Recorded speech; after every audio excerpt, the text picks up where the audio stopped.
कौन कहे दीर्घ 8 मास पर आज पीसीसी डिक्लेयर है परिशेष मोर इच्छा हो जाता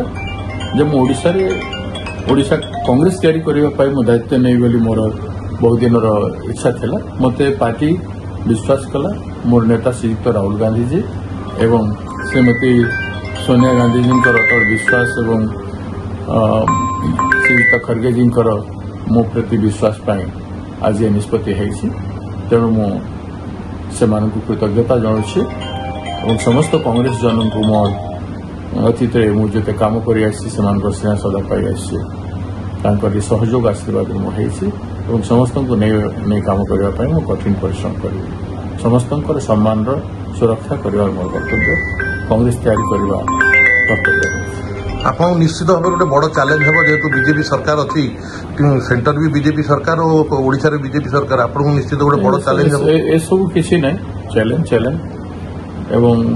प्रत्येक चैलेंज को आम विचार करके हम उचित पदक्षेप करूँ गांधी वादी चरित्र शांतिमय हिसाब से अहिंसात्मक विचारधारा विरोधी व्यापक संगठनात्मक कार्यक्रम भाव प्रत्येक नैरेटिव को लेकिन इश्यू को लेकिन एवं आसंता दिन में कांग्रेस तैयारी करेगी।